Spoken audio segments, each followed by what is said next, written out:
നമസ്കാരം. ഇന്നത്തെ വിശേഷ ദിവസം എല്ലാവർക്കും അറിയാം. ഓണം, തിരുവോണം.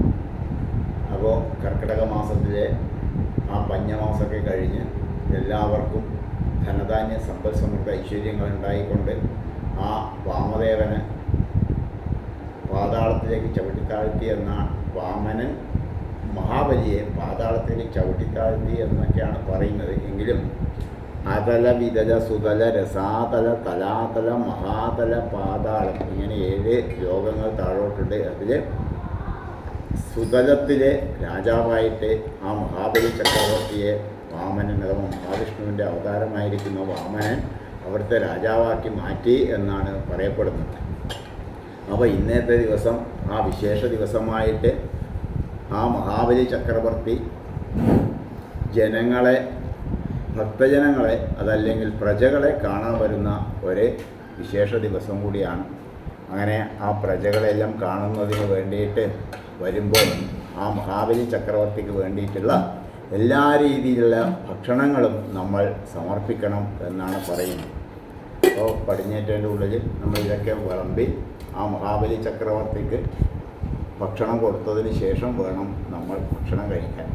അപ്പോൾ ആ ഭക്ഷണം കഴിക്കുന്നതിനും വിളമ്പുന്നതിനും അതിൻ്റേതായ സ്ഥലങ്ങളുണ്ട്. ആദ്യം കൂട്ടുകറിയാണ് വിളമ്പുക.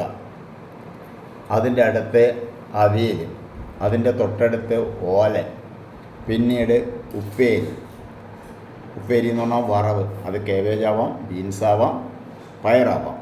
പിന്നീട് നേന്ത്രക്കായ വറുത്തെടുത്ത് ചിപ്സും ശർക്കര ഉപ്പേരിയും. അതിൻ്റെ അടുത്തായിട്ട് പച്ചടികൾ, പച്ചടി കഴിഞ്ഞാൽ പുളിയിഞ്ചി, അച്ചാർ, കക്കിരിക്ക പെരക്ക്. അതുപോലെ ഇപ്പുറം ഭാഗത്ത് ഇലയുടെ 2 ഭാഗങ്ങളുണ്ട്. അപ്പോൾ ഇപ്പുറം ഭാഗത്ത് ചോറ്, കാളൻ, അതുപോലെ തന്നെ നമ്മളെ സാമ്പാർ. ഇതാണ് സാമ്പാർ. ഇതൊക്കെയാണ് നമ്മൾ വിളമ്പേണ്ടത്. പിന്നീട് പരിപ്പ് കറി, നെയ്യ് ഒഴിച്ചതിന് ശേഷം ആദ്യം പരിപ്പ് കറി കൂട്ടി ഊണ് കഴിക്കുക. പിന്നീട് കൂട്ടുകറി കൂട്ടി ഊണ് കഴിക്കുക. അതിനുശേഷം കാളം കൂട്ടിയിട്ട് ഊണ് കഴിക്കുക. പിന്നീട് ബാക്കിയുള്ള സാധനങ്ങളൊക്കെ ചേർത്തുകൊണ്ട് ഭക്ഷണം കഴിക്കുക. അതിനുശേഷം നല്ല പാലട പായസം. ഇതാണ് പാലട പായസം.